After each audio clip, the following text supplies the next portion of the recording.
আবু সারিরাহ অথবা জাইদ ইবনে আরকান রাদিয়াল্লাহু তাআলা আনহু হতে বর্ণিত আছে যে নবী সাল্লাল্লাহু আলাইহি সাল্লাম বলেছেন, আমি যার সাথী বা ও পৃষ্ঠপোষক, আলীও তার সাথী বা পৃষ্ঠপোষক। হাদিসটি 3713 নম্বরে রয়েছে এবং মিশকাতে 6082-তে রয়েছে।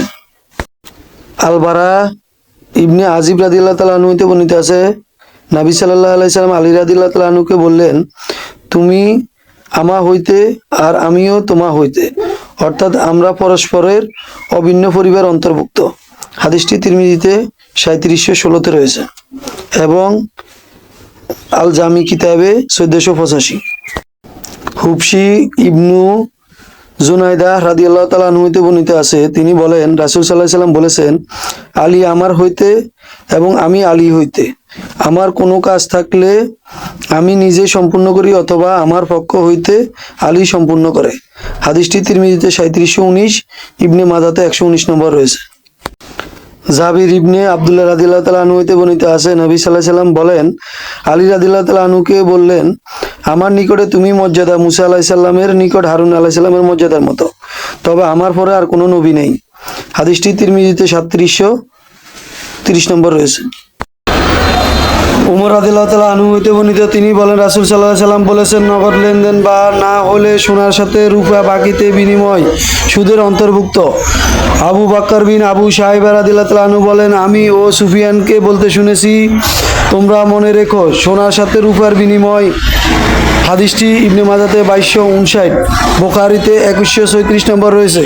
উমর ইবনে খাত্তাব রাদিয়াল্লাহু তাআলা আনহু হতে বর্ণিত, মালিক বলেন, আমি একথা বলতে সামনে অগ্রসর হইলাম, কেউ রূপার মুদ্রা বিনিময় বদল করবে?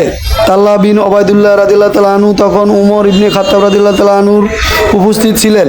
তিনি বললেন, আমাদের ও তোমার সোনাগুলো দেখাও।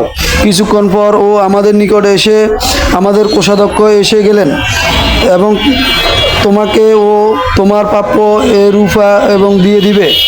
তখন ওমর রাদিয়াল্লাহু তাআলা আনহু বলেন, কখনোই নয়, আল্লাহর শপথ, হয় এখন তুমি ও আমাকে রূপা মুদ্রা দিয়ে দাও, নয়তোবা তার ও সোনা তাকে ফেরত দাও। কেননা রাসূল সাল্লাল্লাহু আলাইহি সাল্লাম বলেছেন, নগদ আদান প্রদান না হইলে সোনা রূপার ও বিনিময় সুদ হইবে। হাদিসটি ইবনে মাজাতে 2260 এবং সহিহ বুখারীতে 2136 নম্বরে রয়েছে। আলী বিন মোহাম্মদ আবু তালিব রাদিয়াল্লাহু তাআলা আনহু হতে বর্ণিত, তিনি বলেন, রাসূল সাল্লাল্লাহু আলাইহি সাল্লাম বলেছেন, দিনারের বিনিময় দিনার, স্বর্ণ মুদ্রা এবং ও দিনহারের বিনিময় দিরহাম। রূপার বিনিময় লেনদেনের ক্ষেত্রে অতিরিক্ত নেওয়া যাবে না।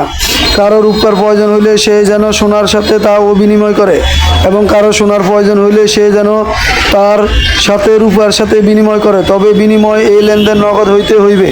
হাদিসটি ইবনে মাজাহ 2261 নম্বর রয়েছে, মুসলিমে 1584 নম্বর রয়েছে।